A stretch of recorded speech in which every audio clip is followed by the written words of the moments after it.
Et voilà, le petit générique. Donc j'attends que quelques personnes se joignent à nous. Donc là, ça c'est un chardonneret. Donc vous voyez, c'est de la LPO. Je trouve ça bien parce que pour sensibiliser les enfants à la nature, au chant des oiseaux, des petites peluches comme ça qui font le vrai son, la vraie mélodie, la vraie musique qui correspond à l'oiseau. Ben, une fois qu'on a entendu une fois, on a compris que maintenant, quand on l'entend dehors, ben, c'est lui. Voilà.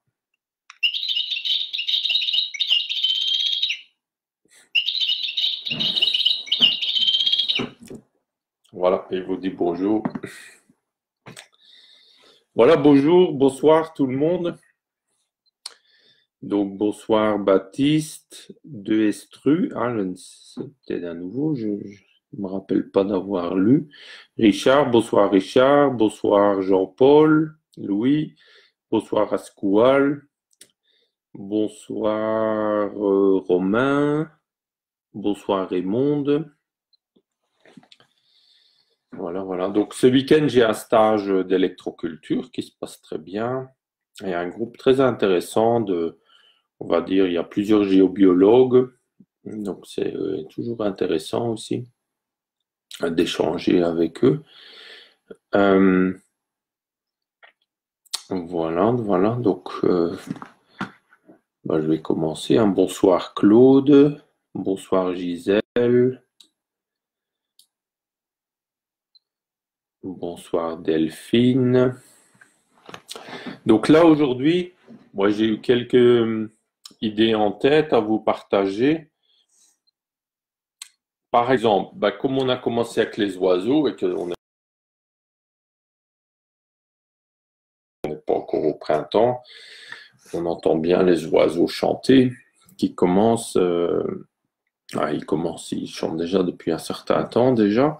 On voit que les plantes germent. Moi, j'habite là à 550 mètres d'altitude. J'ai des petites salades qui germent au jardin tout seul, des des semences de l'année passée qui retombent et qui germent tout seul. Je trouve ça merveilleux avec les salades. On n'a même plus besoin d'en semer. Si on les laisse monter en graines, ils se ressèment tout seuls. J'ai vu qu'il y a des soucis qui commencent à germer aussi, qui poussent. Il y a l'ail qui pousse. Pour tous ceux qui sont dans des zones un peu plus favorables, comme le sud de la France, l'ouest, là où c'est un peu plus chaud, on va dire, je pense que le jardin, il avance bien là. Ça commence à fleurir et à germer un peu partout. Hein. Donc, ça fait plaisir, ça fait du bien. Donc, bonsoir Kittinette, bonsoir Johan, bonsoir Hervé, euh, bonsoir Chacha.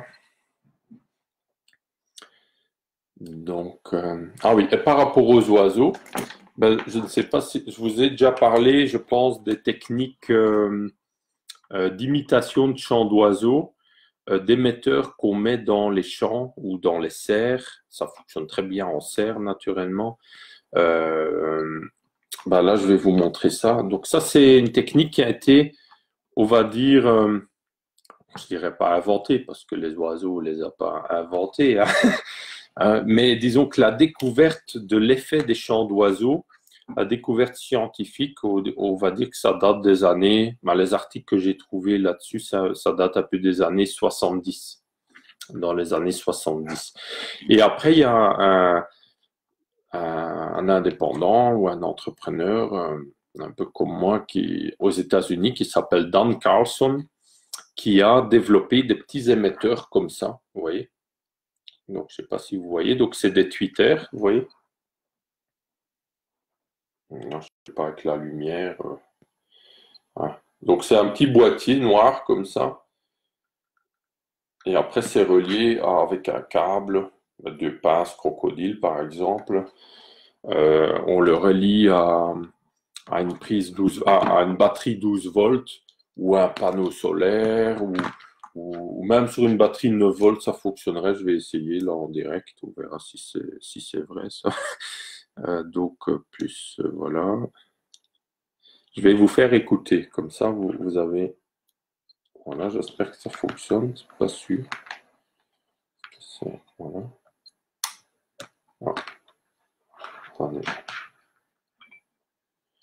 Ah non, c'est une batterie 9 volts, c'est pas suffisant pour celui-là. Non, comme ça, mais ça dépend des... Peut-être que la batterie est plate aussi. Comment je vais faire? Est-ce que j'ai une autre solution tout de suite? Là, non. Je vais vous faire écouter une prochaine fois parce que là, j'entends pas. Ah, sauf si je peux vous le faire écouter par... attendez, j'ai peut-être une autre piste. Ben donc voilà. Donc maintenant, ah oui, c'est pour vous dire, on va dire que je vais revenir à ça. Donc ces émetteurs, ils émettent des fréquences qui imitent les chants d'oiseaux. C'est une fréquence, on va dire, entre 4700 et 5300 Hertz, qui oscille tous les demi-secondes entre ces deux fréquences. Donc ça balaye les fréquences entre 4700 et 5300 Hertz, comme ça, et ça fluctue. Ça fait en réalité un peu un chant comme ça. Un peu comme, je dirais pas comme une alarme c'est très désagréable, mais ça c'est pas spécialement désagréable, sauf si on a l'oreille à côté. Après, les oiseaux, ils chantent pas non plus dans notre oreille. Mais ça fait comme ça. Et comme ça, on va dire, on peut l'allumer pendant des heures si on veut. Et pour vous dire une anecdote, un jour, j'avais installé ça chez un vigneron. Et ce vigneron embauchait un nouveau technicien, on va dire un nouveau technicien qui allait s'occuper de ses vignes. Je pense qu'il était ingénieur, hein, je ne suis pas sûr, mais on va dire un nouveau technicien qui connaissait bien les vignes et tout, était très bien. Et je le vois quelques jours ou quelques semaines après qu'il travaille là, ou 1 ou 2 semaines, je ne m'en rappelle plus. Et il me dit, je m'entendais assez bien avec lui, et il me dit, c'est bizarre, tous les jours, quand j'arrive au travail ici à la vigne, jusqu'à 10 heures du matin, il y a un oiseau qui chante. Oui, et à 10 heures pile, il s'arrête. Et ce qu'il y a, c'est qu'on avait mis un programmateur qui s'arrêtait à 10 heures. Et lui, il ne connaissait pas cette technique du tout. Donc, du coup, lui, il associait ce chant à un oiseau. Et il pensait qu'il y avait un oiseau qui chantait tous les matins et qui s'arrêtait à 10 heures pile. Et ça nous a fait vraiment bien rire. Mais ça montre bien que quand les gens ne savent pas, ils associent à un oiseau et ça ne les dérange pas plus que ça. Mais dès qu'ils savent que c'est un haut-parleur, alors parfois ça dérange les voisins ou des choses comme ça. Mais vous voyez, hein, c'est vraiment la psychologie humaine. Et donc du coup, après, il a découvert que c'était cet haut-parleur qui faisait ce chant-là. Et voilà, c'était assez rigolo. Et donc, pour vous dire que ah oui, j'en avais déjà parlé dans un live précédent, mais je vais me répéter un peu, c'est que ces champs, c'est très important pour la croissance harmonieuse, saine des plantes. Normalement, dans la nature ou dans les champs, avant, il y avait beaucoup plus d'oiseaux qu'aujourd'hui. Et la nature, les plantes ont évolué avec les champs d'oiseaux. Et maintenant, on va dire qu'il y a peut-être 80% moins d'oiseaux qu'après la Deuxième Guerre mondiale, hein, qu'il y a 50 ans, on va dire, ou 60, 70 ans.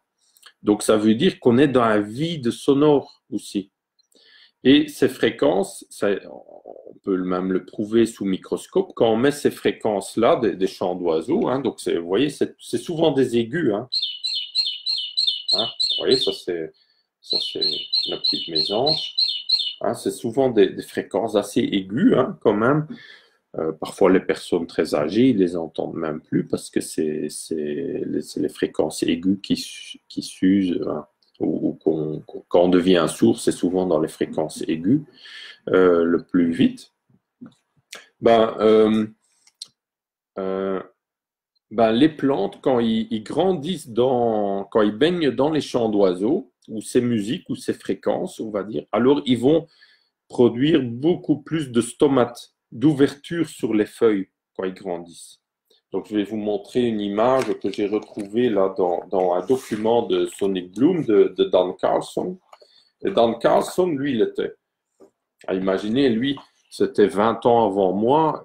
Dans les années 80, il a commencé à promouvoir l'influence de la musique sur les plantes. Hein. Donc, les gens n'étaient pas aussi ouverts qu'aujourd'hui sur le sujet. Hein. Donc, il avait vraiment beaucoup de courage de faire ça. Ben, regardez, là, il a fait un document qu'on appelle le Scientific Packet. Donc, c'est de Sonic Bloom.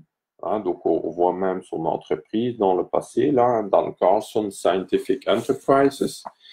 Et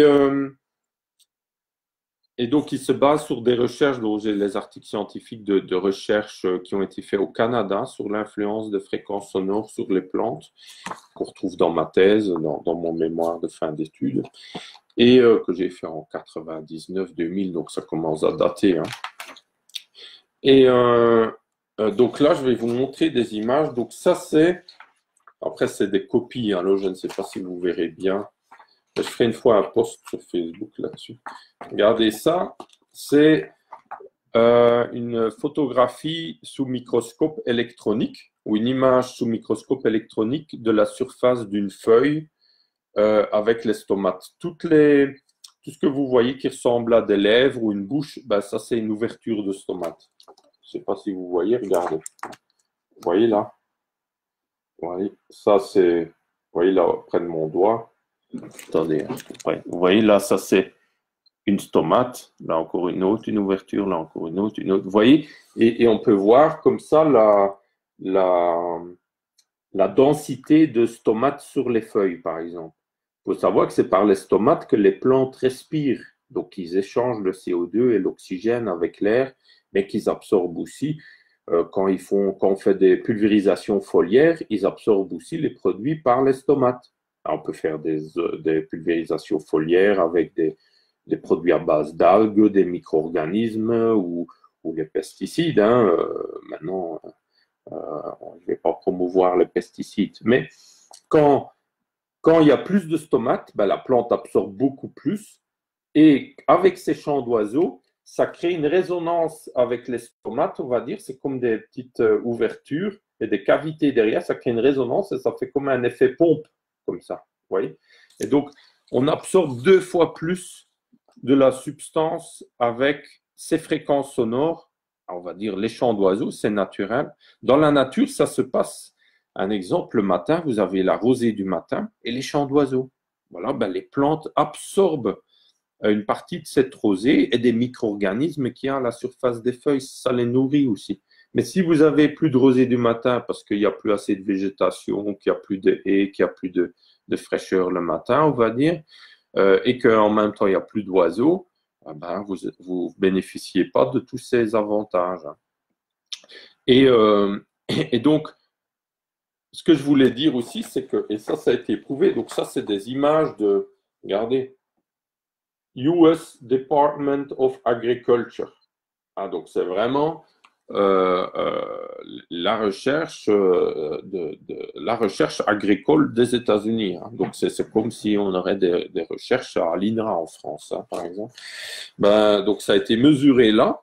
Et donc là, vous voyez, donc je vais vous montrer la comparaison. Donc ça, c'est une plante qui a grandi avec les champs d'oiseaux.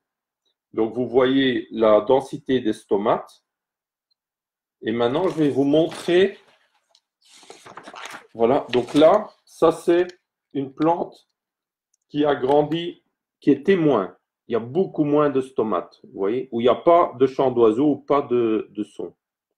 Et ça, c'est une plante avec. Vous voyez la densité, c'est beaucoup plus dense. Et là en dessous, vous voyez un agrandissement. Vous voyez où il y a mon pouce là.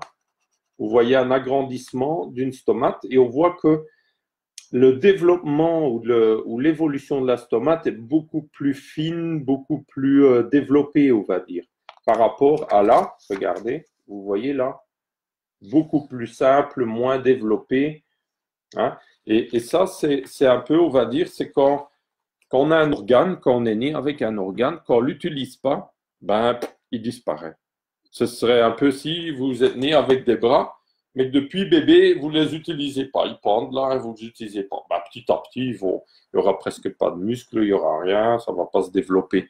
Ben, ou nos oreilles, si on n'utilise pas notre écoute, ben, petit à petit, on va entendre que les fréquences principales qu'on a l'habitude d'entendre et c'est tout.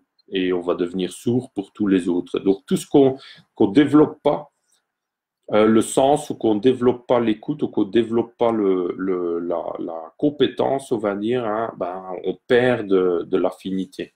Tout simplement parce que dans la nature, c'est bien fait. Si on n'utilise pas un organe, ben, il a tendance à moins se développer, tout simplement. Hein. Et donc là, vous voyez une preuve scientifique que quand une plante baigne dans les sons, naturels même, ben, il développe beaucoup plus de stomates et il se développe beaucoup plus. Hein. Voilà. Hein, donc c'est un avoir. Et donc là, maintenant, comme il n'y a plus assez d'oiseaux, pas beaucoup, ben, naturellement, je stimule la protection et les haies et tout ça pour qu'il y en ait de plus en plus. Hein, mais il y a aussi d'autres raisons, hein, comme la pollution électromagnétique, qui crée des grands problèmes aussi aux oiseaux, hein, à leur reproduction et à leur vie. Ben, alors, du coup, il y a un manque de ces fréquences dans la nature et dans nos champs. Et donc, du coup, dès qu'on va imiter ces champs et qu'on va les émettre, on va dire, les donner artificiellement par des haut-parleurs, par exemple. Par exemple, ça, c'est, vous voyez, c'est un petit tweeter, vous voyez. Hein. Et après, on fait un petit circuit électronique qui va émettre ça en continu, vous voyez. Donc là, j'ai un petit circuit électronique, vous voyez, c'est pas très compliqué. Hein. Après, c'est pour les techniciens, vous voyez. Et après, je mets ça dans une petite boîte et ça fait l'émetteur sonique et on peut en mettre comme ça, on va dire, 5, 6 à l'hectare. On peut déjà avoir un bon effet à grande échelle. Hein. Dans une serre, on en met, en fonction de la taille de la serre, on va en mettre plus ou moins, hein, 1, 2, 3. Mais c'est un son qui va quand même assez loin et donc qui peut quand même couvrir des grandes surfaces. Hein. Et donc, du coup, quand on met ça quelques heures par jour, surtout le matin et le soir, ben, on peut avoir vraiment des grands bénéfices sur la croissance des plantes.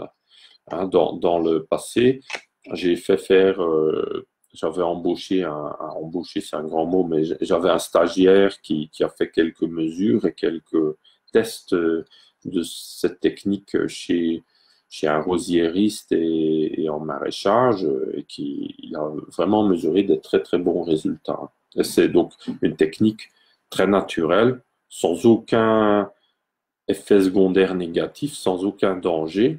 À part si on l'écoute de trop près, on va peut-être devenir sourd parce que c'est un peu fort, mais si on l'utilise normalement, il n'y a aucune raison d'avoir des problèmes avec ça. Donc c'est vraiment très bénéfique et très naturel. Hein. Et je suis étonné que ce n'est pas plus utilisé. Aussi, c'est très utile là au printemps, quand il y a des gelées printanières sur les arbres fruitiers. Il y a un jour, j'ai fait une conférence et j'ai présenté ça devant des arboriculteurs. Et il y a quelques arboriculteurs se sont équipés de ces émetteurs et ont fait des tests et ils ont eu des très bons résultats. Hein. Après, ça date déjà, il y a déjà peut-être 15 ans de ça, 10-15 ans de ça. Ouais. Bonsoir Marc.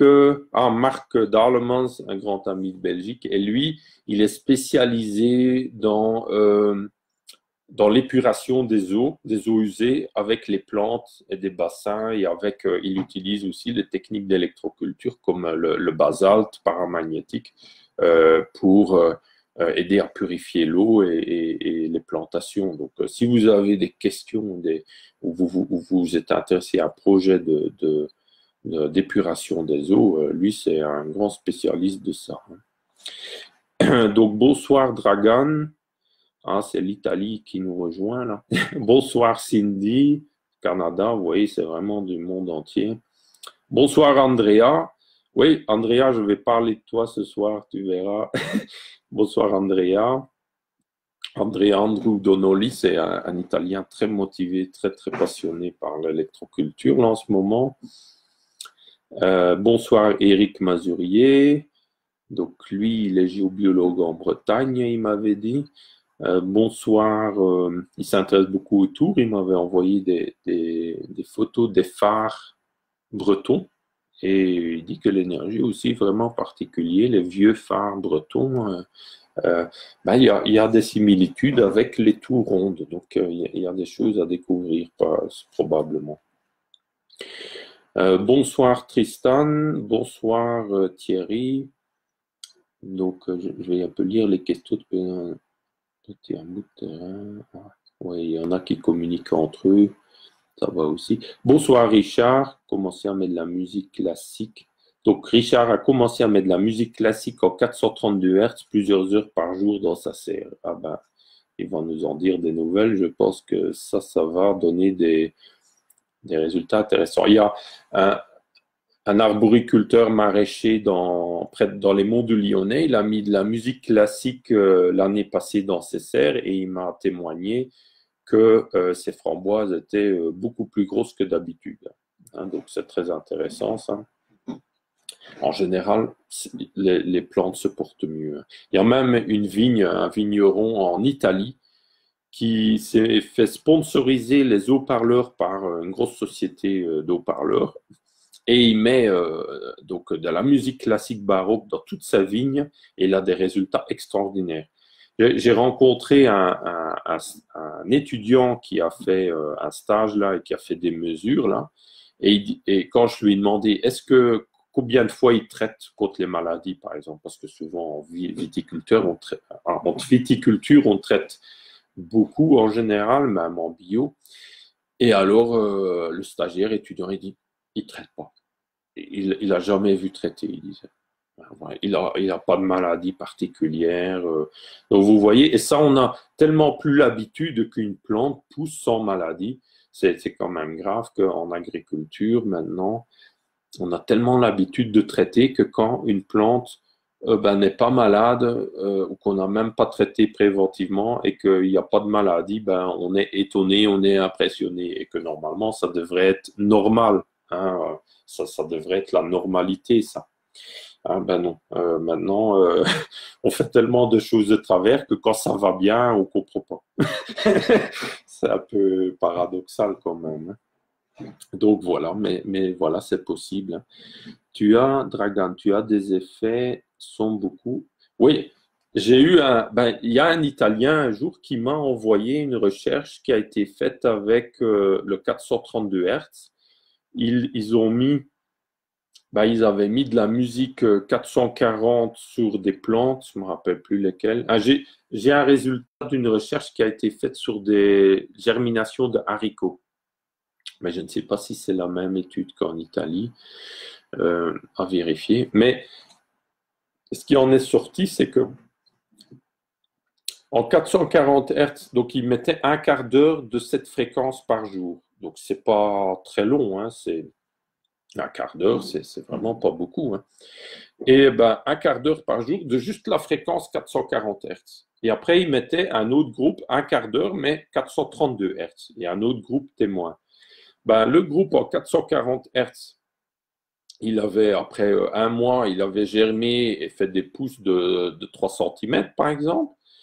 J'ai encore expliqué ce matin avec les slides, justement, au stage, donc je me rappelle. Donc, ils avaient 3 cm environ, et ceux en 432 Hz, ils avaient 4 cm.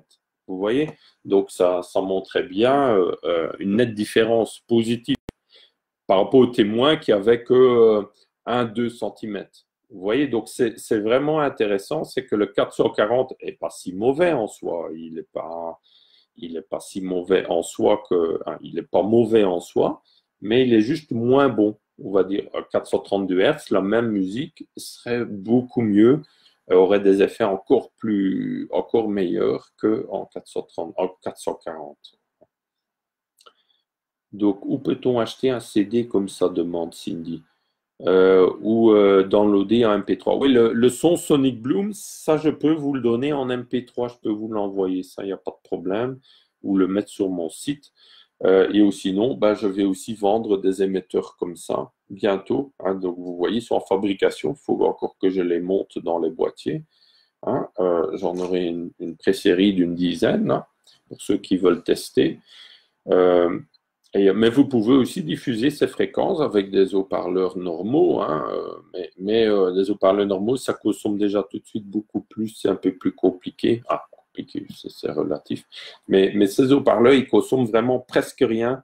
Ça, vous pouvez les connecter à un petit panneau solaire ou une batterie le matin et alors ça fonctionne en continu. Si c'est un panneau solaire, ça s'éteint tout seul à la tombée de la nuit et ça s'allume tout seul le matin.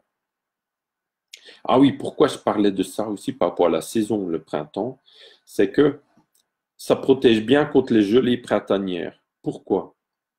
C'est que les oiseaux, ils chantent déjà avant le lever du jour. Souvent, le risque de gel des fleurs et des petits fruits qui commencent à se former, il est avant le lever du jour, le matin tôt. Pourquoi? Parce que l'activité cellulaire n'a pas encore vraiment démarré. À l'intérieur, c'est encore en stand-by, c'est encore immobile.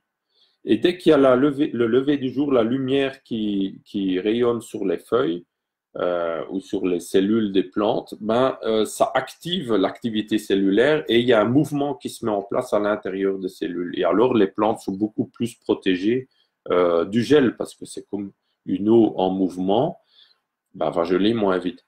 Et ce qu'il y a, c'est que les chants d'oiseaux le font déjà avant le lever du jour.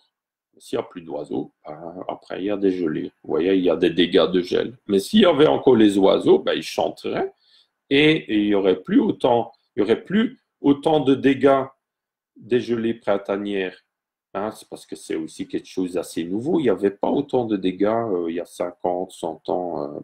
Quand on lit dans les livres, on ne trouve pas ce genre de problème particulier. C'est maintenant qu'on a ce genre de dégâts. Et donc voilà. Et donc, les chants d'oiseaux, ils vont déjà protéger les plantes avant le lever du jour. Vous voyez. Et on peut le faire avec ces émetteurs aussi. Donc voilà. Donc ça, c'est très intéressant. Après, en plus de cette application, en mettant ces chants d'oiseaux, comme ce vigneron en Italie, si vous le mettez régulièrement, ou de la musique classique baroque, c'est un peu le même effet. Vous avez les plantes poussent nettement mieux. Hein. En général, si on mesure, c'est facilement 30% plus de récolte ou en qualité ou en taille ou en résistance et moins de maladies et tout. Mais il faut juste oser le faire, oser utiliser la musique, oser mettre ça en place. Naturellement, pas embêter les voisins avec, mais si on peut dans ces serres, c'est quelque chose de très intéressant. Hein, et sans danger, parce qu'il y a d'autres techniques avec le son, comme les protéodies, si vous en avez déjà entendu parler ou quoi, ça c'est dangereux, ça peut être très dangereux, il faut faire très attention, parce qu'alors on interagit directement avec l'expression génétique, c'est un peu de la biotechnologie avec les ondes, donc ça c'est autre chose. Mais là, c'est de la biotechnologie aussi, c'est la connaissance technique de comment fonctionne la biologie, on va dire, hein, et comment on peut utiliser des fréquences, mais ça, c'est des fréquences tout à fait naturelles, sans danger, on va dire. Il faut juste faire attention à une chose, c'est, par exemple, en plein été, si on met ça en plein été en place, il ne faut pas le faire le midi ou les heures du midi. Pourquoi? Parce que ça va aussi stimuler l'évapotranspiration. Hein, donc, si les stomates échangent plus de CO2, mais aussi de vapeur d'eau, on va dire, hein, ça va, normalement, les plantes, ils vont fermer les stomates pour se protéger de la sécheresse dans les heures les plus chaudes de la journée. Mais si on va mettre ces fréquences-là, on va stimuler leur ouverture et donc on va les plantes vont alors consommer plus d'eau et ça, c'est pas ce qu'on recherche. Hein. Donc là, il faut faire attention dans les heures les plus chaudes de la journée. Donc c'est pour ça, il faut faut faire comme les oiseaux, hein. Ils ne chantent pas non plus en plein cagnard le midi, hein. Ils chantent le matin et le soir. Voilà. Donc, bonsoir Tristan. Bonne idée, mais je chercherais plutôt un terrain pour... Ouais, donc, ça, c'est autre chose. Bonsoir Ascoual. Bonsoir Eric. Ah, il est dans les Yvelines. Ah, il n'est pas en Bretagne, il est dans les Yvelines, il dit le géobiologue. Bonsoir Karim. Bonsoir Fabrice. Donc Fabrice Taïmeta, lui, c'est un passionné d'électroculture aussi qui aime bien promouvoir ces techniques. Et lui, il est au Cameroun. Et donc au Cameroun, ils ont aussi commencé à faire des tests avec des très bons résultats, avec les moyens du bord. Et je l'encourage vivement à continuer. Donc, c'est vraiment... moi, je suis convaincu que dans le futur, dans les années qui viennent, si tout se passe bien, on va dire, l'Afrique a vraiment un très bel avenir. L'Afrique, c'est vraiment le nouveau pôle de développement du monde, hein. Moi, je le crois fermement, hein. En Afrique, il y a un potentiel d'inventivité, de créativité, ils sont aussi, il y en a beaucoup, ils sont, malgré tous les problèmes qu'il y a eu et du passé et de l'histoire, il y a un positivisme énorme. Donc, il y a vraiment, l'Afrique peut tirer le monde dans le positif, hein. Elle a tout pour. Et je pense que c'est juste une question de temps. Ça peut se développer très fort. Et je pense que ça va se développer très fort, l'Afrique. Et donc, au niveau agricole, ben, avec l'électroculture et les techniques sonores, là, ils peuvent développer aussi très fort leur agriculture, hein. Donc, bonsoir Tristan, bonsoir Karim. Ah ben oui, hein, il a mis un lien là. Bonsoir Cécile. Bonsoir Dominique. Voilà, bonsoir Pascal. Donc là, j'ai parlé un peu de l'influence de la musique sur les plantes avec ces fréquences Sonic Bloom. L'histoire de Sonic Bloom, de Dan Carlson, du créateur de cette entreprise. Donc lui aussi, il a voyagé dans le monde entier pour diffuser cette technique, hein. Et donc lui, il a été en Indonésie beaucoup, où ils ont fait des essais à grande échelle avec l'armée, dans l'agriculture, avec des résultats très intéressants. Il a été un peu partout comme ça dans le monde. Et lui, il s'est donné comme mission de trouver des techniques pour révolutionner l'agriculture, on va dire. Parce qu'un jour, il était dans l'armée, quand c'était la guerre de Corée, dans l'armée américaine, et il a vu des gens mourir de faim, et ça l'a tellement choqué qu'il s'est dit, quand il sera nouveau dans le monde civil, il veut absolument faire quelque chose pour aider l'agriculture et aider pour que tout le monde puisse se nourrir avec des bons produits, etc. Et c'est comme ça qu'il s'est mis à développer, à découvrir ses recherches et à développer cette technique. Parce qu'avec cette technique, j'ai pas peur de le dire, mais on peut facilement doubler des récoltes. Facilement. Il faut juste oser le faire, hein. Et bien le faire aussi, bien l'appliquer comme c'est recommandé, pas faire n'importe quoi naturellement, mais si on applique bien le protocole, on va dire, ou la méthode, on peut arriver à des résultats extraordinaires. Parce que on peut en parallèle de ça, de ces fréquences, comme ça stimule beaucoup l'absorption, vous pouvez pulvériser on va dire des fertilisants à base d'algues. Donc, c'est des solutions à base d'algues ou de micro-organismes tout à fait naturels, hein. Et vous pulvérisez une solution comme ça pendant l'émission de ces fréquences. Et si vous faites ça 3-5 fois durant la saison de culture, ça peut facilement doubler la récolte. Facilement. Déjà, avec une fois, vous voyez des nettes différences. Alors, avec 3 à 5 fois, je peux vous dire que c'est très efficace, hein. J'ai déjà vu des résultats et on retrouve tout ça dans le document scientifique ou le document plein d'articles d'Anne Carlson. Maintenant, on ne le retrouve plus sur Internet, ça, mais je peux vous faire des copies pour ceux que ça intéresse. Après, faut que je vois combien ça peut coûter, ça, mais je peux faire ça pour diffuser cette technique. Après, c'est écrit tout en anglais. Et sinon, vous retrouvez ça dans ma thèse aussi. Et ma thèse, quand je copie tout, après, ça fait un certain nombre de pages. Alors, alors j'ai 3 documents. J'ai ce document que je mets avec ma thèse. J'ai ma thèse elle-même. Et après, j'ai aussi une phare de documents de toutes sortes de copies d'articles scientifiques sur le sujet autour de l'influence de la musique sur les plantes que je mets avec aussi. Et alors, je fais ça en général pour 50 euros, quoi. Je pense que j'ai pour 20-25 euros de copie en fonction de quel magasin de copie c'est. Sauf si un jour je scanne une fois tout ça pour mettre en PDF, mais voilà, c'est pas encore fait. J'ai pas encore pu faire ça. Après la musique, parce que qui dit ça après la musique, mais sur une source d'électricité indépendante. Bah oui, tu mets des panneaux solaires si tu veux, hein, parce que si c'est énergie électrique nucléaire, il dit c'est moyen. Bah, là, tu es en train de regarder le live avec l'électricité solaire ou nucléaire, parce que sinon, c'est moyen. Ça, c'est des remarques, honnêtement.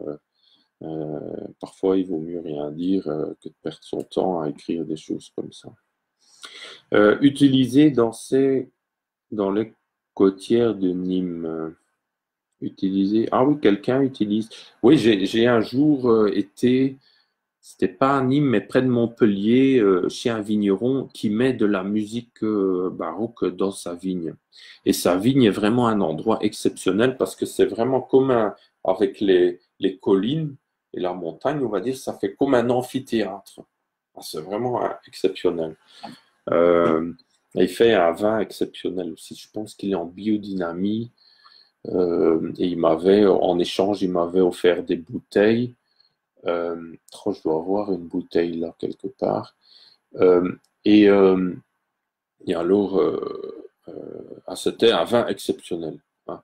Vraiment, je peux le dire. Et alors, un jour, je me dis, je connaissais pas du tout le prix de son vin, honnêtement. Alors, je voulais en racheter. Je voulais en acheter parce qu'il me les avait offerts. Il était super bon. Je dis, celui-là, je veux quand même lui en acheter parce qu'il est vraiment exceptionnel. Et alors, j'ai cherché sur Internet si je le trouvais. J'ai trouvé. Et alors, j'ai vu le prix. C'est le vin de luxe, hein, je peux vous dire. C'est pas dans la bourse de chacun, hein. Mais je comprends, quelque part, il a le droit. C'est vraiment un vin exceptionnel, un travail exceptionnel qu'il fait. Si vous voulez savoir qui c'est, je peux vous chercher ses coordonnées, hein, mais il faut me demander à part. Mais j'ai le droit de donner mon avis. Oui, oui, tu as le droit de donner ton avis. Je dis ça, je veux pas. Ouais. C'est juste que si on commence à réfléchir comme ça, nucléaire ou solaire, ouais, je suis naturellement pas pour le nucléaire comme toi, hein, c'est sûr, hein. Mais là, on parle d'une technique. Après, la source d'électricité, c'est pas le sujet d'aujourd'hui, hein. C'est pas le sujet du live et il y a des solutions de faire de l'électricité plus écologique. Donc la question ne se pose même pas. Chacun y fait aussi comme il veut, hein. Donc oui, je me rappelle plus du nom de domaine. Voilà, bah, si vous voulez, je vais vite regarder un instant, hein.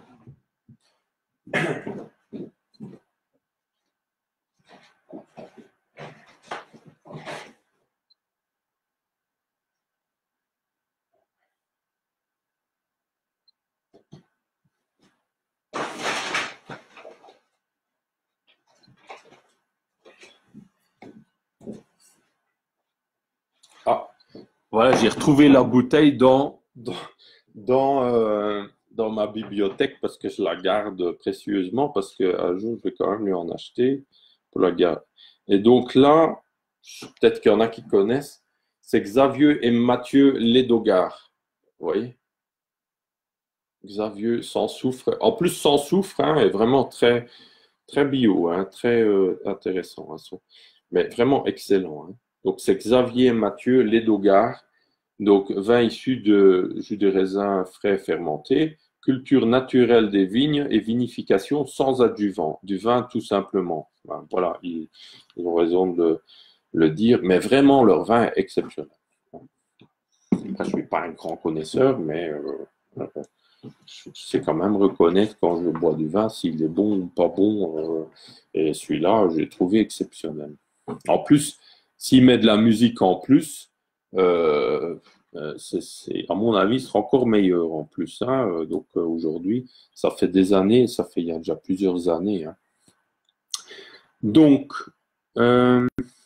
voilà, donc je vais vous parler maintenant de... Ah oui, Andrea, j'ai dit que j'allais parler de toi. Ben, j'ai vu que Andrea, lui, il a fait des tests avec des circuits Lakowski. Donc, que vous voyez sur son mur ou sur la page, sur le groupe Électroculture, où il partage ses expériences. Et regardez. Donc, il a fait des tests avec des circuits classiques, juste la boucle de cuivre, circuit Lakowski. Et il a fait des tests où il a enroulé, par exemple, le fil de cuivre autour d'un fil de fer galvanisé, par exemple.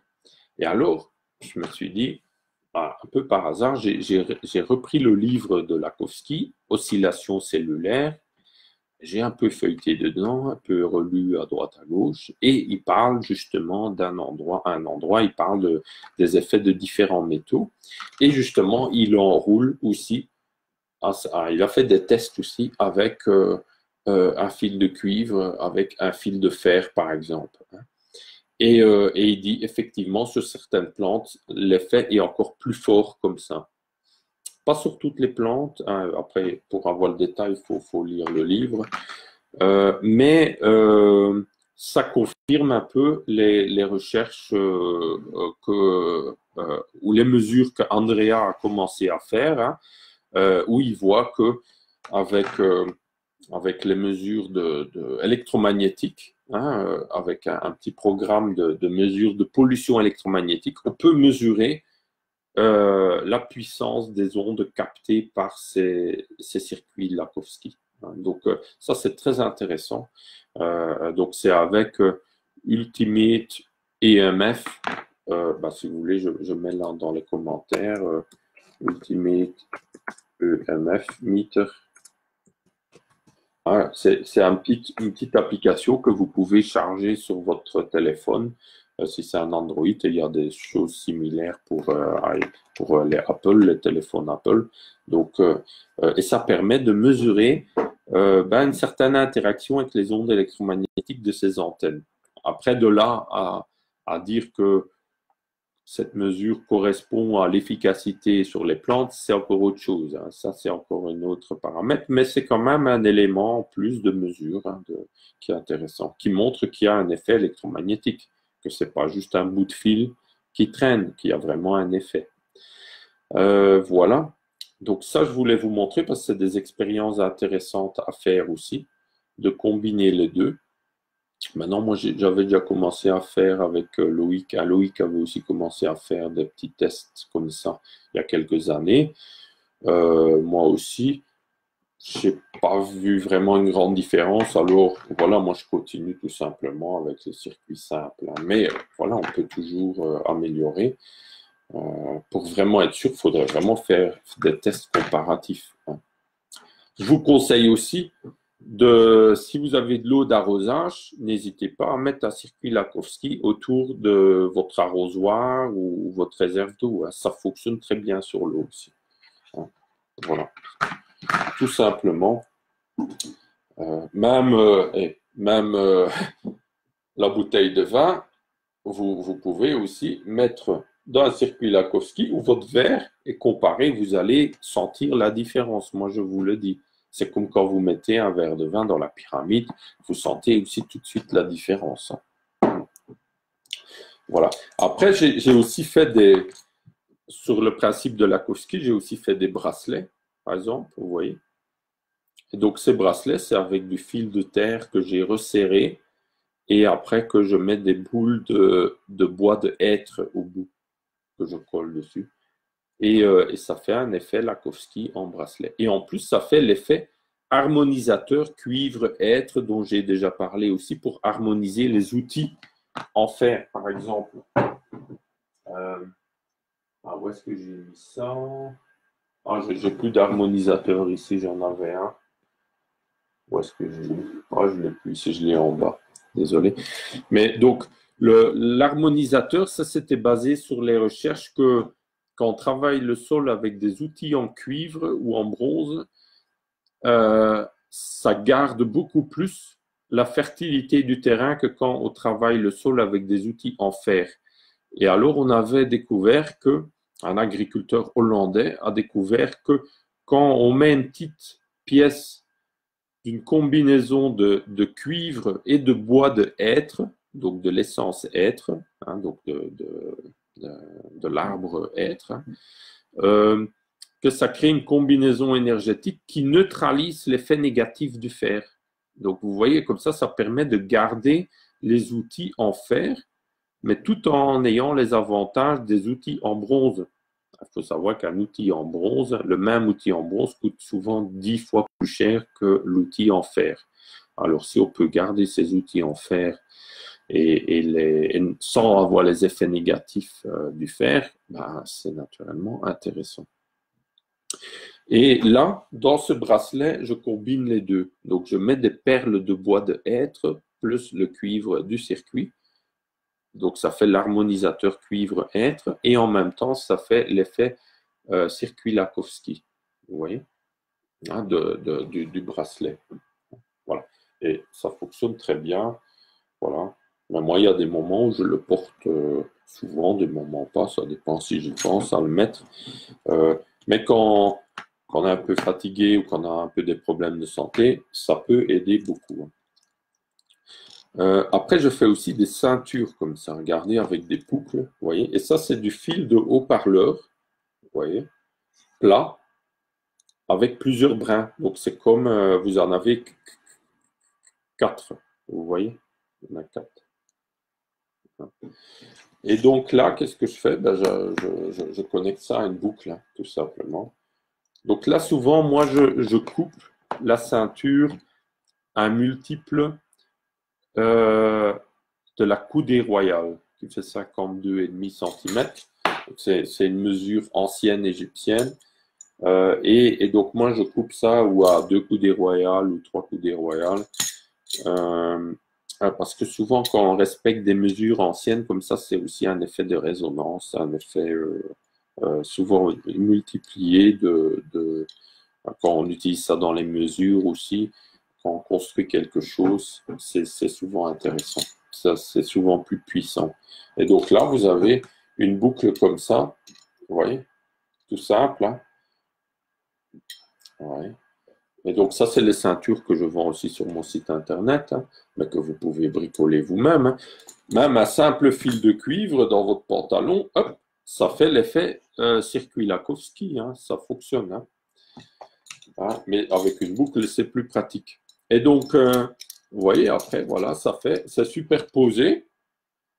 Vous voyez, c'est isolé l'un de l'autre, parce qu'il y a du plastique autour. Et alors là, vous avez des dizaines de brins, parce que dans chaque fil, vous avez des dizaines et des dizaines de brins. C'est un peu comme si vous avez peut-être une centaine, autant de circuits Lakowski qu'il y a de brins de fil de cuivre dedans.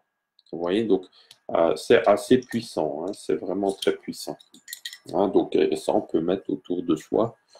Je connais quelqu'un, un géobiologue alsacien, un jour après une conférence, il est venu me voir.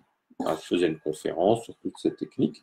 Il est venu me voir et il m'a dit, Yannick, tu sais, moi, on m'avait détecté un cancer de la prostate. Je connaissais l'histoire des circuits Lakowski. Il disait, j'ai fait une ceinture Lakowski, j'ai porté ça pendant 3 mois et après 3 mois, j'ai refait des analyses et il n'y avait plus aucun cancer de la prostate détectable. Voilà. Donc ça, c'est son témoignage. Je ne dis pas que ça va guérir à chaque fois tout le monde, mais ça peut quand même aider énormément. Et je dis souvent pour rigoler, quand il y a des télétons et tout ça, je dis, il faudrait leur envoyer une copie de l'article à l'Académie des sciences de Lakowski, parce qu'il a publié à l'Académie des sciences française dans les années 30 ou 40, je pense. Et il faudrait leur envoyer une copie avec un bout de cuivre et dire, voilà, solution contre le cancer, ben, vous avez déjà pas mal de pistes de recherche qui sont déjà même publiées officiellement depuis très longtemps. Pourquoi vous ne les utilisez pas? Il n'y a pas besoin de millions d'euros pour acheter quelques bouts de cuivre. Donc, il faut arrêter les conneries. Et voilà, on peut leur envoyer un rouleau de fil électrique. Voilà, moi je dis ce que je pense.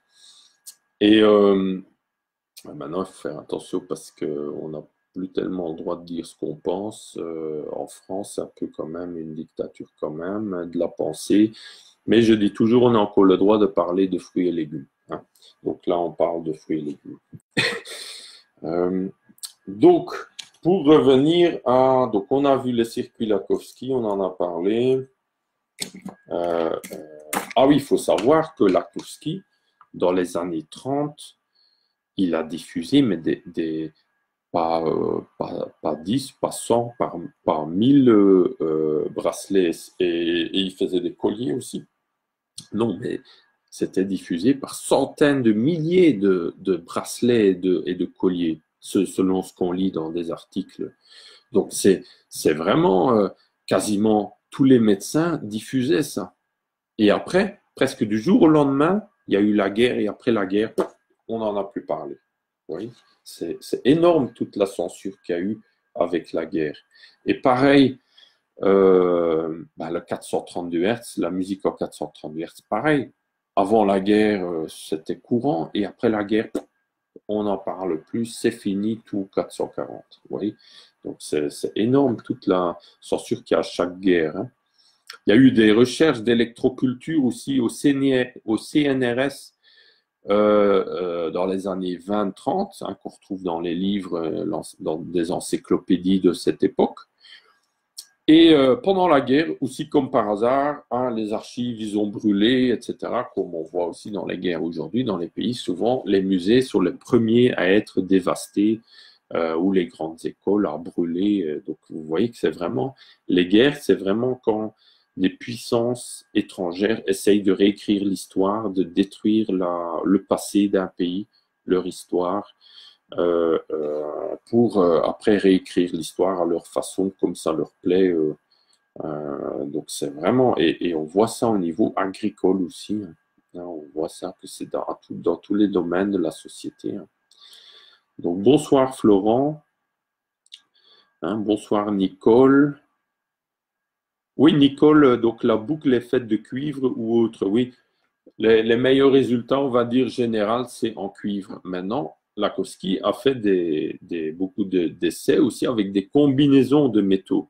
Mais alors, il a remarqué que tel métal ou tel métal fonctionnait bien sur telle plante, mais pas sur une autre. Vous voyez, donc, alors ça devient plus compliqué. Alors, je vous invite à étudier les livres, le livre Oscillation cellulaire de Lakowski, où il parle de ces expériences-là. Voilà.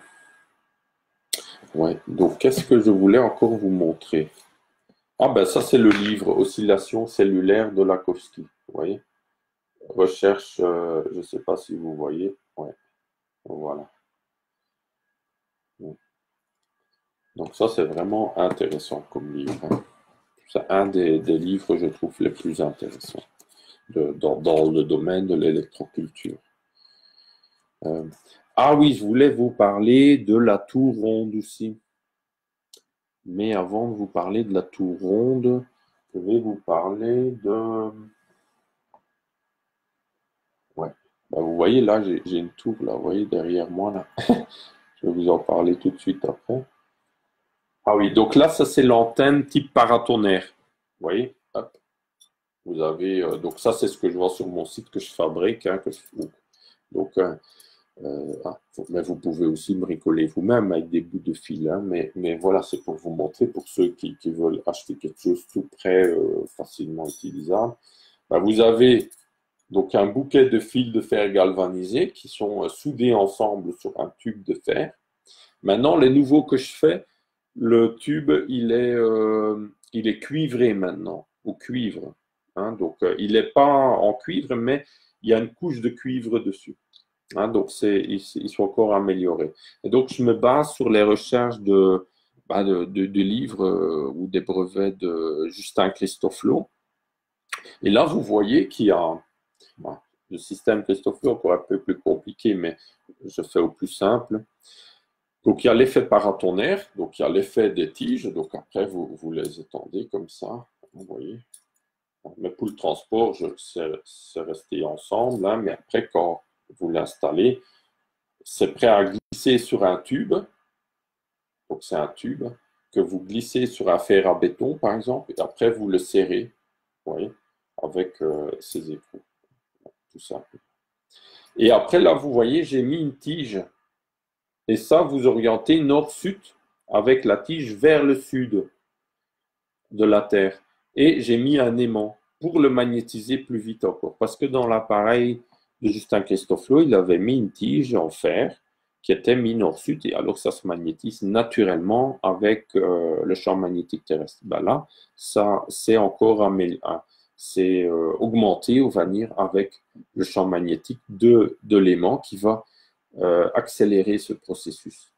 Et donc, ça va être magnétisé. Donc, du coup, vous avez l'effet, on va dire, de l'antenne magnétique et l'effet de champ électrique atmosphérique avec les antennes type paratonnerre. Donc, vous avez les deux.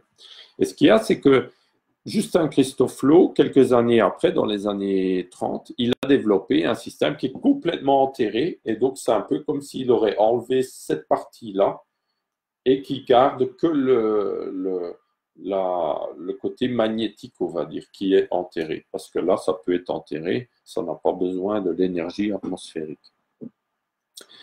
Donc, mais ça, j'explique bien en détail dans les stages.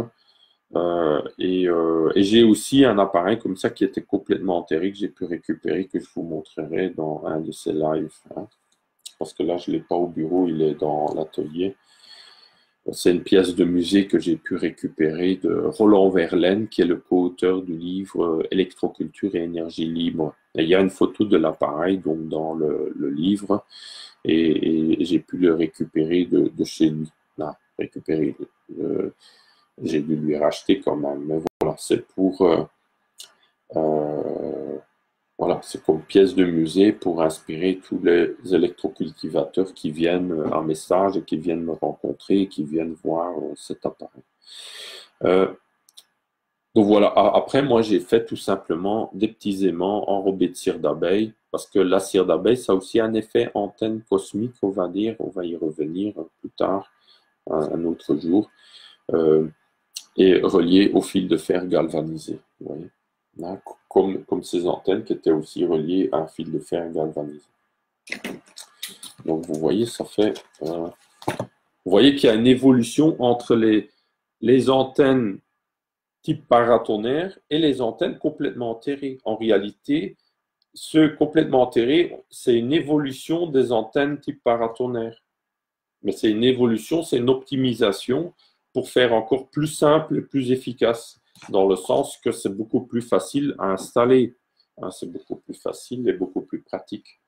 Hein, voilà. Donc, bonsoir. Vous dites... Attendez, je n'ai pas tout là. Bonsoir Marie. Bonsoir Camille. Camille demande, peut-on vernir les bracelets en cuivre? Y a-t-il le même effet énergétique? Oui, je pense qu'on peut vernir sans problème. C'est une bonne idée, j'ai même jamais pensé à faire ça. Mais pourquoi pas? Mais si on peut le vernir avec un produit naturel, pas trop chimique, ce serait, je pense, mieux. Mais voilà, ça marche bien, là, les circuits Lakovski avec du plastique autour. Donc, pourquoi pas avec un vernis, ça devrait fonctionner. Donc, voilà, je pense que ça fonctionnera tout aussi bien. Voilà. Donc, j'avais noté deux, trois notes là. Où est-ce que j'ai... Ah oui, la tour ronde maintenant. La tour ronde. Ouais. Donc, circuit Lakovski, j'ai parlé. Antenne. Ah, la pyramide nubienne. Est-ce que j'en ai une ici? Ah non, j'en ai pas là. Ouais, je voulais vous en parler. Ben, j'ai mis une pyramide nubienne sur ma ciboulette. J'ai deux plans de ciboulette identiques. Et j'ai mis il y a une semaine, 2 semaines. Ben, je peux vous dire qu'on voit maintenant bien la différence. Hein, la pyramide nubienne fonctionne très bien aussi. Hein. Donc ça se confirme, ça fait maintenant depuis quelques années que j'expérimente avec la pyramide nubienne aussi. Et ça a l'air vraiment de très bien fonctionner aussi. Et on a souvent beaucoup qui me demandent, est-ce que la pyramide nubienne est plus ou moins puissante que la pyramide classique sur les plantes?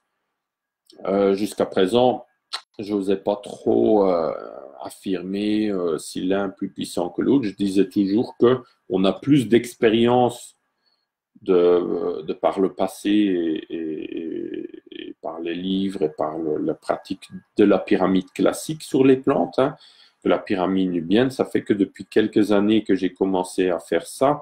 Et dans les livres, on lit quasiment jamais rien sur la pyramide nubienne. Hein, donc, c'est toujours dans les livres ou des autres, ou les anciens, ils pratiquent toujours la pyramide classique. Donc, du coup, on avait très peu d'informations là-dessus. Mais je peux vous dire, depuis quelques années que j'expérimente avec, j'ai même l'impression, j'ai eu des témoignages aussi dans ce sens-là, que ça fonctionne peut-être même mieux que la pyramide classique sur les semences et les plantes. Hein. Donc, voilà, on va dire que ça, j'ai des résultats assez similaires, mais quand même, j'ai quand même l'impression que pour l'instant, c'est une impression. Hein. On va dire que. Mais là, sur la ciboulette, en 1, 2 semaines, pour la différence que je vois, je trouve ça impressionnant. Tristan, c'est moi, Ah, il dit chez moi, les oiseaux chantent la nuit comme s'il faisait jour. C'est très étrange. Hmm. Ouais, après, la nuit, c'est à 3 heures du matin ou 5 heures du matin, parce que les oiseaux, à 5 heures du matin, c'est normal, mais à 3 heures ou 2 heures du matin, c'est peut-être moins normal. Ouais, ouais, étrange. Après, dans la nature, il se passe des choses étranges hein, ces dernières années quand même. Bonjour, je prends le live en cours. Allez voir. Oui, je mets toujours en ligne, hein, si je dis pas trop de bêtises. Euh, ouais, jusqu'à présent, j'ai toujours mis en ligne après, donc il n'y a pas de souci. C'est toujours mis en ligne, oui. Donc, Dominique, Rasco. Si vous avez encore des questions, n'hésitez pas à les poser. Vraiment des questions parce que vous notez beaucoup de petites choses, mais en même temps, je parle, j'essaye de suivre les commentaires, c'est pas évident. Donc,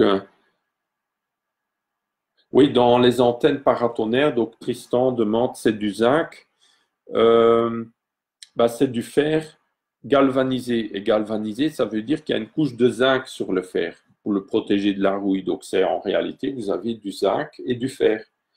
Et, euh, et en plus, quand je mets du cuivre, vous avez du zinc, du fer et du cuivre. Et dans toutes les antennes de Christophe Lowe, il a toujours combiné ces trois matériaux.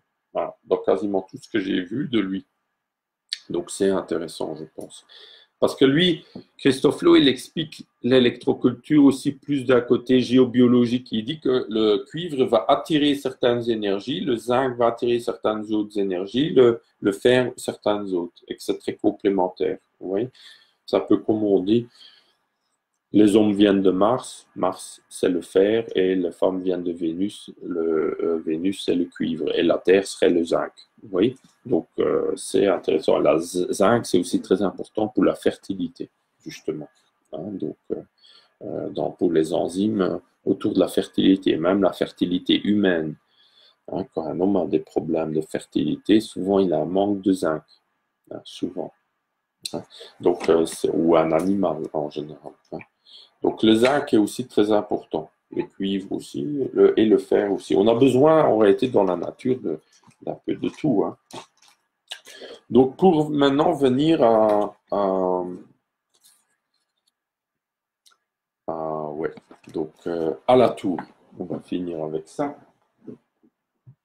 Regardez ce que je vous ai préparé. Donc, ça, c'est un prototype, hein. Donc, j'ai fait une petite tour, donc qui fait environ, vous voyez, bon. Ah, donc là, il y a une forme, mais c'est parce que je vous expliquerai. Donc là, vous voyez, ça, c'est la tour. Vous voyez, c'est pas un obus, c'est pas un missile. Hein. C'est tout l'opposé. Ça, c'est pour faire du bien. Hein, c'est pas pour tuer, c'est pas pour donner un coup avec. Non.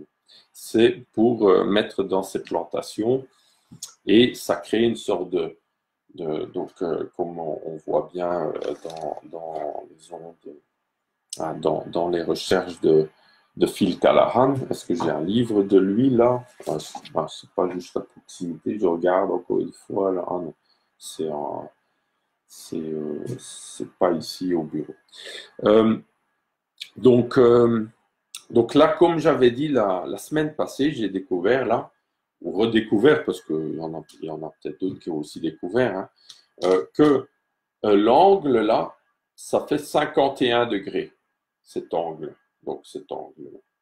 51 degrés et demi environ, selon ce que j'ai vu des tours, des photos que j'ai trouvées sur Internet et dans les livres. Donc les tours rondes en Irlande. Et donc du coup, j'ai fait un cône comme ça. Ouais. Donc j'ai calculé avec, j'ai calculé la dimension que doit faire ce cône pour avoir cet angle-là. J'ai fait un cône avec une tôle. Regardez, ça c'est une petite tôle aluminium que j'ai découpée et ça revient environ, à vérifier, hein, mais vous pouvez calculer aussi par vous-même. Donc là, si vous voulez un diamètre là de 20 cm, alors donc du cône, hein, de la base du cône, 20 cm, hein, donc là, alors l'arête, on va dire, fait, je pense, 23 cm. Ouais, 23 cm. Voilà. Donc, vous pouvez faire un cercle, dessiner un cercle avec un rayon de 23 cm. Vous le découpez. Et après, vous assemblez ça avec le point milieu du cercle est là. Et vous assemblez ça en cône jusque quand là, vous avez 20 cm. Et alors, vous êtes automatiquement à un angle d'environ 51 degrés à maximum 1 degré près. Ce sera ça. Ouais. Après, vous pouvez vérifier le calcul, hein. J'ai fait ça un peu à la va-vite, mais c'est environ ça. Et vous voyez, ça correspond quand même pas mal. Et alors, avec une tôle, ça c'est une tôle fine en alu, utilisée en imprimerie, que j'ai découpée, hein. Et après, j'ai collé avec du collant, du scotch MacGyver, vous voyez. Ça servit à quelque chose de regarder les séries. C'est peu pour rigoler, mais... Mon frère, par exemple, il est devenu ingénieur chimiste et il était passionné par cette série. Et il avait expérimenté pour faire même des bombes avec ce qu'il voyait dans la série, avec les engrais agricoles, hein. Et, euh, et il avait expérimenté comme ça. Et après, il est devenu ingénieur chimiste et il avait même fait des feux d'artifice, des vrais, hein, qu'il a fait dans son jardin. Il a montré ça à ses copains et tout. C'était, hein, pour vous dire, c'est accessible à tout le monde si vous vous informez. Maintenant, les Chinois, ils ont inventé les feux d'artifice. C'était pas pour faire la guerre avec, hein, c'était pour faire la fête, hein. Et nous, on fait, vous voyez, nous, on fait la fête. Vous voyez, c'est carnaval, hein, on est au mois de mars, c'est carnaval. Voilà. Et voilà, hein, pour rigoler. Mais donc, du coup, j'ai fait pour faire un prototype. Donc, j'ai pris un tuyau en plastique PVC d'environ 10 cm de diamètre et j'ai coulé un mélange de plâtre et de sable paramagnétique, hein. Donc, plâtre et sable paramagnétique. J'ai mis euh, beaucoup de sable paramagnétique. Pourtant, ça ne se voit pas sur le bord, on voit que le plâtre, hein, principalement. Mais je peux vous dire, regardez là à l'intérieur, c'est noir du sable paramagnétique, hein, donc, qui est mélangé au plâtre, hein. C'est vraiment très noir. Et donc, c'était pour faire un test. Ça a très bien fonctionné, je dois dire. Je suis très content. Et alors, comme par hasard, quand j'ai mesuré la hauteur avec le cône, devinez quelle était la taille, j'ai même pas fait exprès. 51 centimètres et demi. C'est fou quand même, hein. Donc, euh, que l'angle est 51 degrés. Et là, j'avais un chiffre qui correspond. C'est quand même marrant. Ouais. Donc, du coup, maintenant, je vais faire des tests avec mélange de ciment parce que le plâtre, c'est pas idéal pour à l'extérieur, hein, avec le gel et tout, ça se dégrade plus facilement. Mais on pourrait peut-être le vernir, peut-être. Alors, alors, ça ira encore plus ou moins. Mais je vais une fois j'ai commencé à faire un cône en ciment déjà, hein, mais ça dure beaucoup plus longtemps à sécher, à durcir qu'avec le plâtre, hein. Le plâtre, en une journée, c'est dur et après ça sèche. Donc là, je vais encore faire des prototypes et après je vais essayer ça dans les plantations et je vous propose aussi, et je vais aussi en proposer sur mon site pour ceux qui veulent essayer dans leur plantation. Donc ça, j'ai mesuré tout à l'heure avec le groupe de stagiaires le rayonnement et on arrive à environ 6 mètres. Donc 6 mètres autour de cette tour, ça aurait une action sur la croissance des végétaux. Voilà, à vérifier maintenant par expérimentation.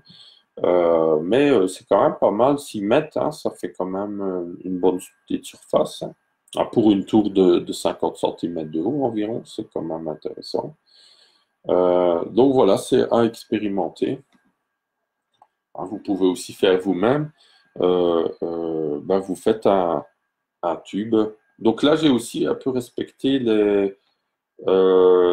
certaines dimensions, on va dire, ou proportions, hein, vous voyez, donc c'est environ, là, c'est 9,2 cm, je pense, de diamètre.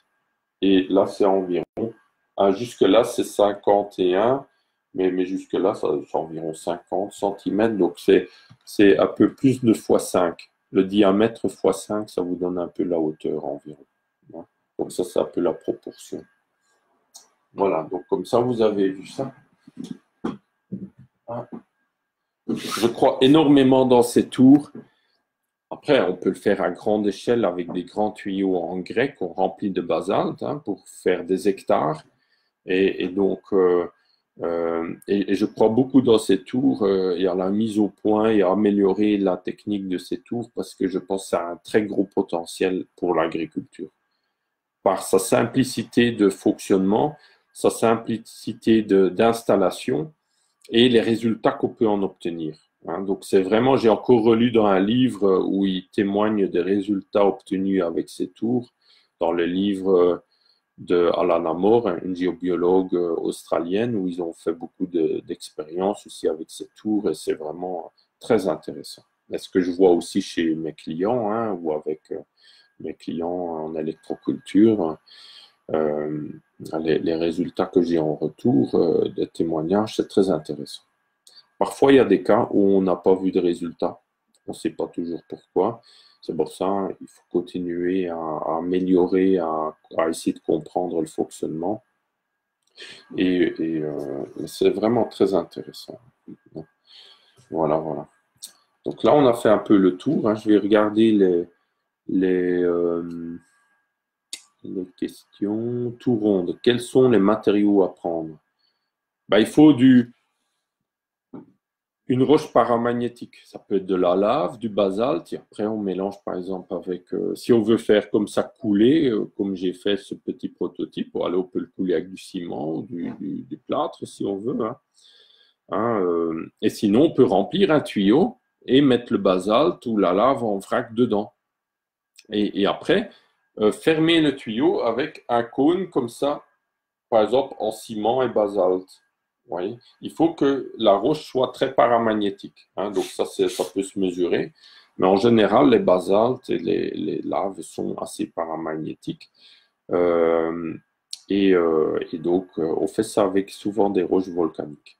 Si on n'a pas d'autre chose, on peut aussi faire ça avec des granites, avec du granit, qui est d'origine, certains granites avec des sédiments d'origine volcanique, pour qu'ils soient quand même paramagnétiques. Donc, bonsoir Hichem, bonsoir Fabien, Troubat, bonsoir Titi. Donc, ce que...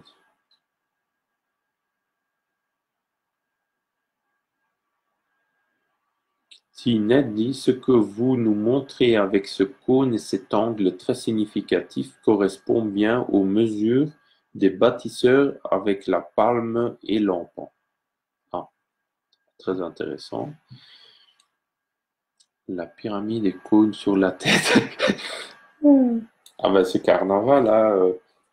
Voilà. Hein. Donc, faut pas être trop pris au sérieux, sinon on a,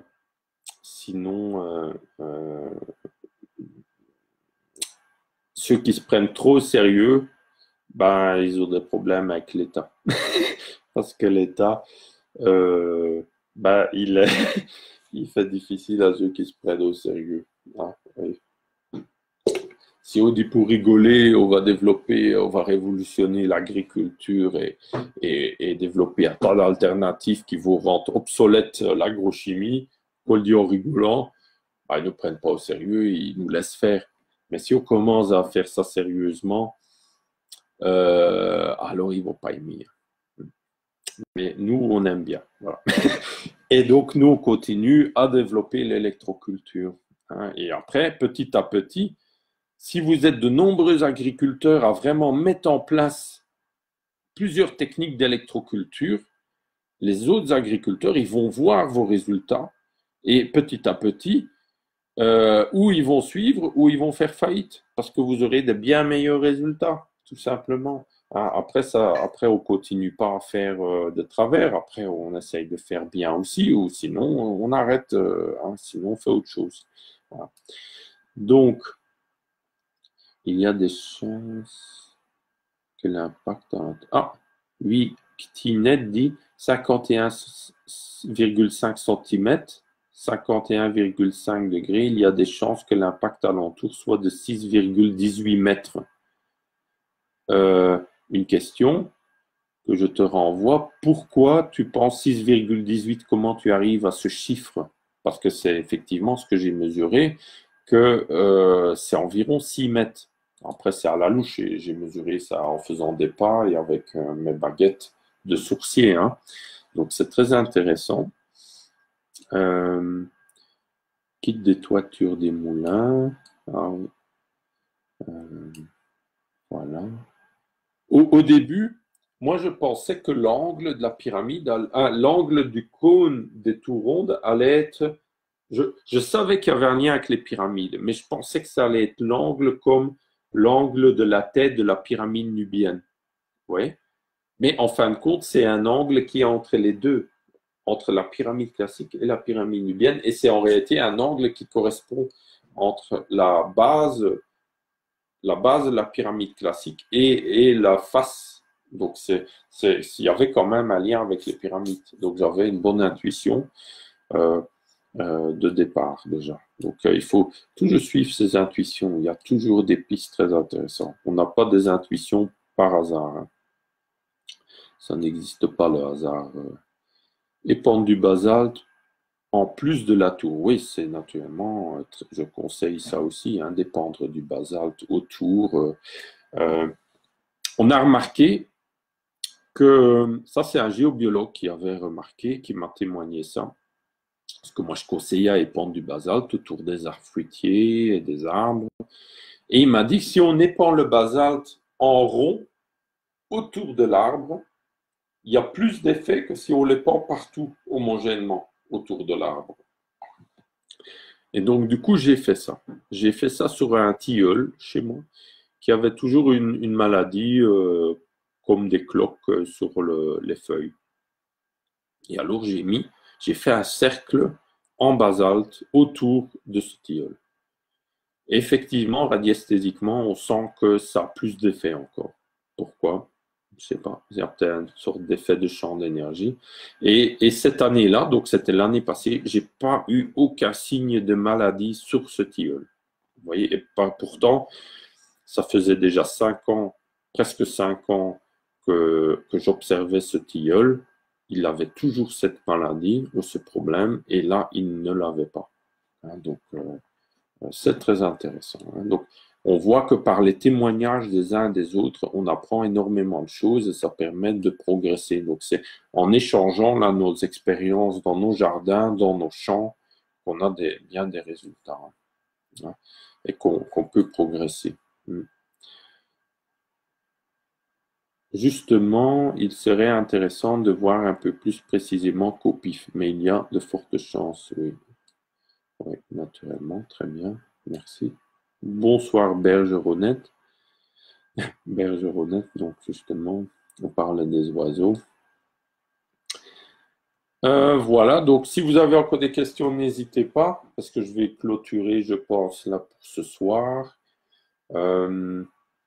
Voilà, ça m'a fait plaisir de vous retrouver. Il y a un noyau dur, on va dire, d'électroculture dans le monde, parce que on est un groupe quand même assez international, avec Andrea, Richard. Il y a aussi parfois un Espagnol qui est là, un Belge. Donc, c'est vraiment l'électroculture européenne, là. Mais le côté positif de l'Europe, là. Et donc, je vous souhaite bonne continuation, bonne expérimentation, bonne mise en place. S'il pleut, il fait mauvais temps, n'hésitez pas à faire des antennes chez vous à l'intérieur pour les préparer, pour mettre dans le jardin. N'hésitez pas à réfléchir à des petites expériences et à les faire. Surtout sur des semis, c'est intéressant aussi de faire des expériences comparatives. Voilà. Je regarde encore sur ma table de travail, là, sur mon bureau, s'il n'y a pas un petit truc que je pourrais vous parler. Mais voilà, je pense que... Ah oui, pour les pyramides, juste une petite chose. Vous voyez, ça, c'est du fil de cuivre vendu pour les bricoleurs, on va dire, pour le bricolage. Vous voyez, c'est du fil de cuivre fin. Vous voyez? Un fil de cuivre de 0,25 mm de diamètre, il y a marqué. 40 mètres, vous voyez. Avec ça, vous pouvez en faire des pyramides. Et ça coûte que quelques euros. Ça coûte presque rien, ça. Donc, vous pouvez faire même des pyramides en bois avec une charpente en bois, avec des branches, avec des lattes. Et après, mettre un petit fil de cuivre le long des arêtes et de la base et relier tout ça ensemble. Et alors, vous pouvez faire de nombreuses pyramides dans le jardin. Donc, vous voyez, ça, faire des pyramides, ça ne doit pas forcément coûter cher. Et ça ne se voit pas. Il ne faut pas avoir peur qu'on va vous voler le cuivre. On ne le voit même pas. C'est tellement fin qu'il n'y a personne qui le verra. Donc, voilà, je voulais juste finir avec ça. Donc, merci à vous tous. Au plaisir de vous retrouver. À la semaine prochaine. Donc, merci pour ce live vraiment intéressant. Encore une fois, les expérimentations des uns corroborent celles des autres. Oui, c'est vraiment ça. Les anciens bâtisseurs utilisaient des proportions divines. Oui, ça, c'est sûr et certain. Ça, on retrouve dans de nombreux livres. Et il suffit de regarder une église et de mesurer par soi-même et on découvre tout ça aussi. C'est impressionnant. Donc, là, il y a... là, il y a Florent Touriste qui dit « J'ai une amie naturopathe qui travaille avec le champ magnétique, le champ électromagnétique humain, elle a des résultats spectaculaires. L'État l'a convoquée pour expliquer son travail à la direction du renseignement intérieur. » C'est... Je dirais, oui, voilà, ça c'est quand on commence à déranger.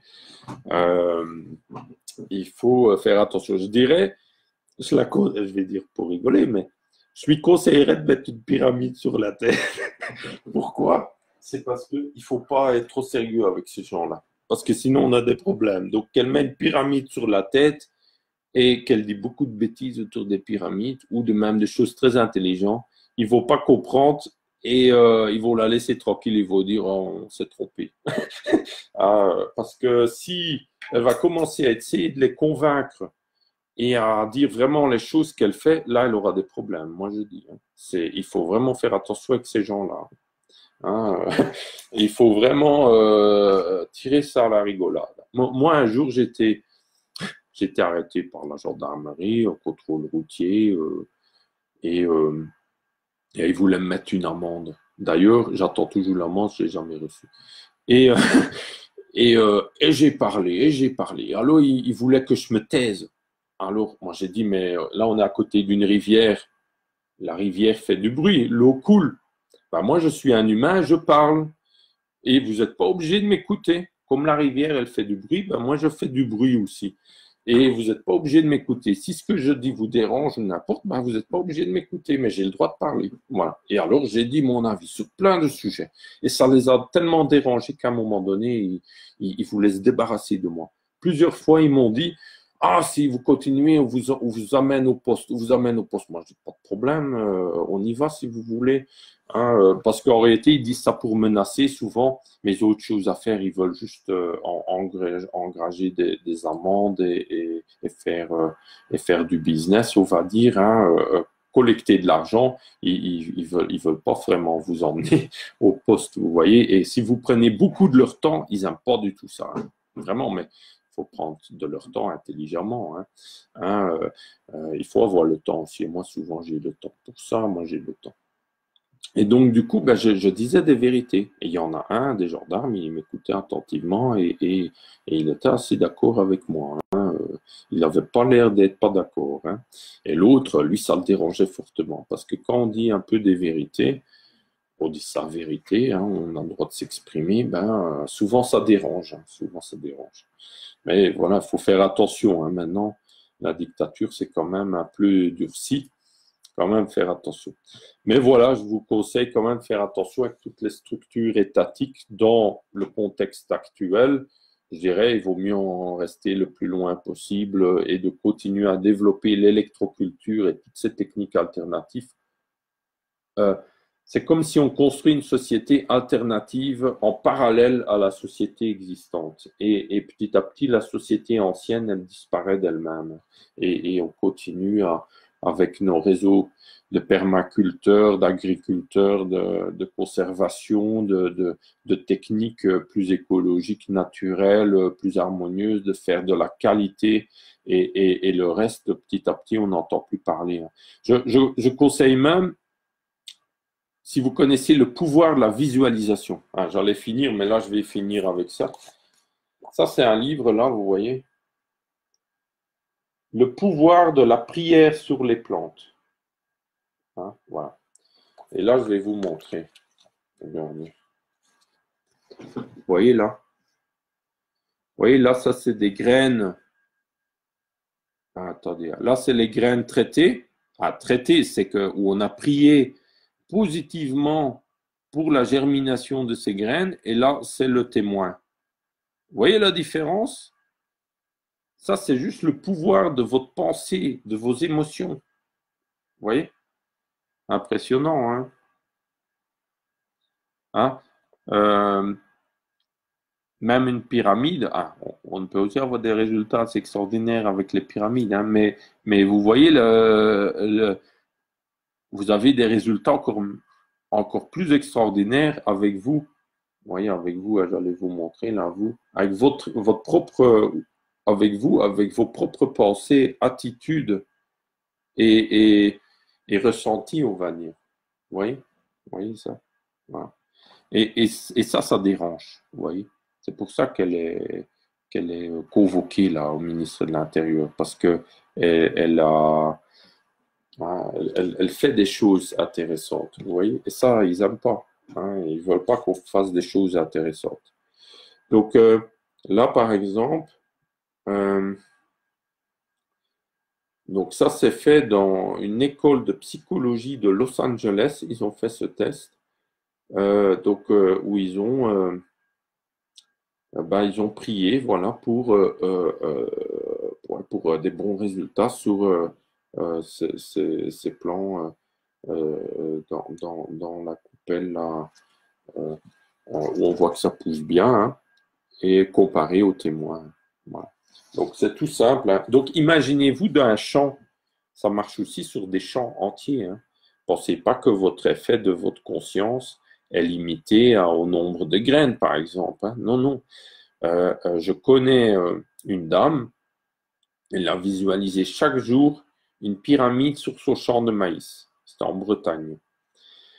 Et elle a toujours souhaité, donc elle a prié pour ce champ de maïs, pour que ses plants se portent bien, etc. Elle a vraiment fait comme je lui ai conseillé, on va dire. Elle a vraiment cru et elle l'a fait.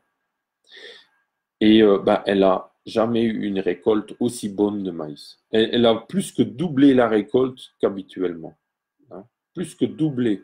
Rien que avec la prière et les pyramides. Elle avait aussi mis les semences dans la pyramide avant aussi, hein, dans la pyramide en cuivre. Mais elle a aussi prié chaque jour. C'est important parce que l'année d'avant, elle avait aussi mis les semences dans la pyramide. Elle avait aussi une bien meilleure récolte que les années d'avant. Mais l'année d'après, quand elle a visualisé une pyramide sur son champ chaque jour, elle avait encore dépassé les résultats de l'année d'avant. Vous voyez? Elle avait plus que le double de récolte, hein. Donc, pour dire, ça fonctionne vraiment très bien. Notre attitude est primordiale et c'est ce qui est le plus important, c'est notre attitude. Voilà. Hein, par exemple, dans ce livre, il y a plein de résultats d'expérience, hein. Par exemple, là encore, je lis euh, avec du blé et du maïs.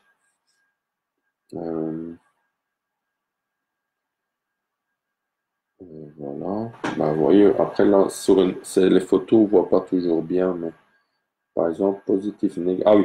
Donc là, sur des germes de blé, je vais vous montrer la photo, sur des germes de blé, sur un groupe, ils ont prié positivement et sur un autre groupe, prié négativement.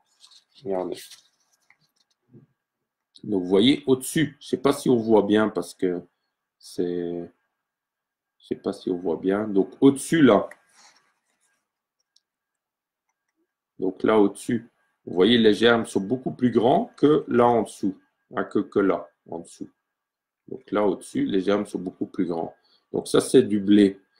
Hein. Donc, les germes étaient en moyenne, globalement, il y avait 242% plus de matière, on va dire, au-dessus. Hein, les pousses étaient 242% plus grands que en dessous.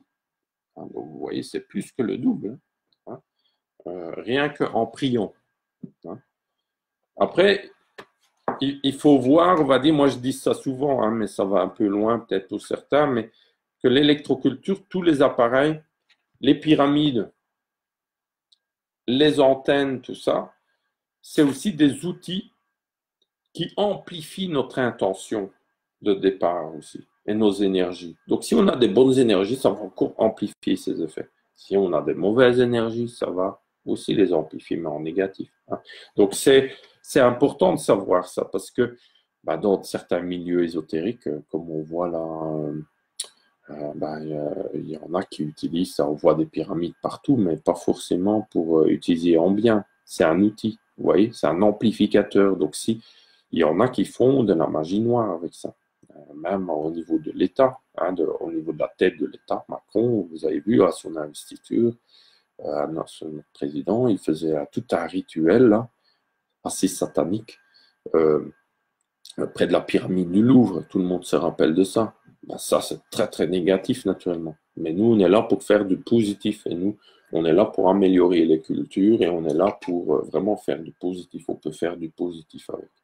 Hein, donc, là encore, hein, les résultats.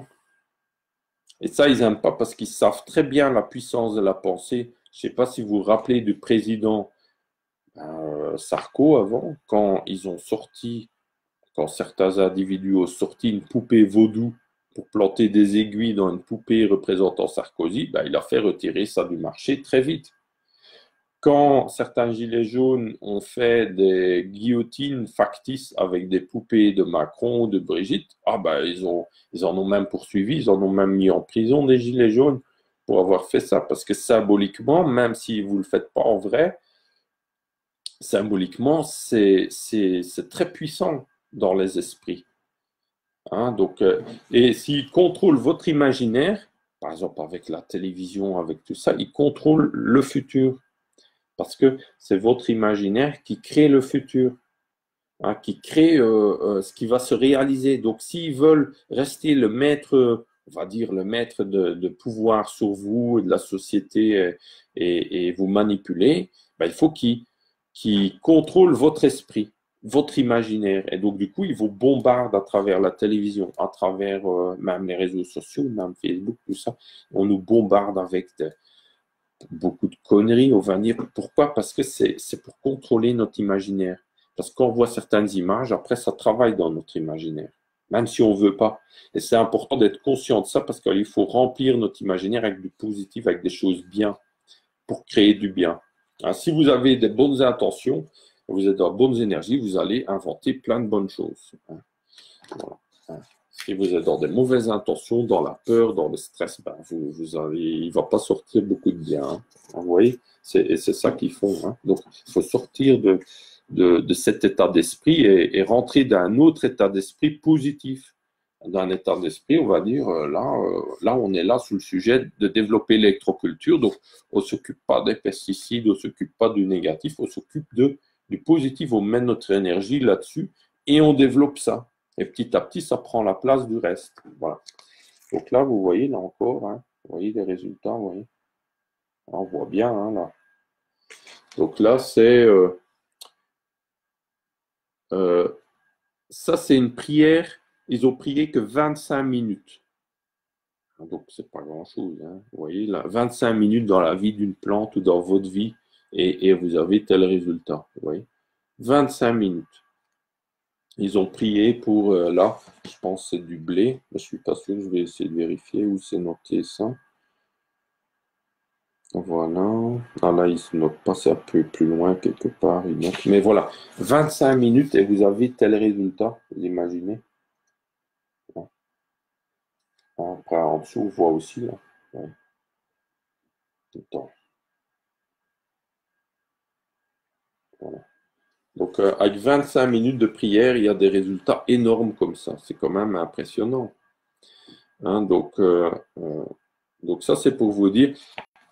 Moi, l'électroculture, j'ai développé au début ça avec une approche très scientifique, très comme un ingénieur agronome, on va dire. Et après, petit à petit, ça m'a amené à la conscience de la spiritualité, on va dire, petit à petit, au fil des années.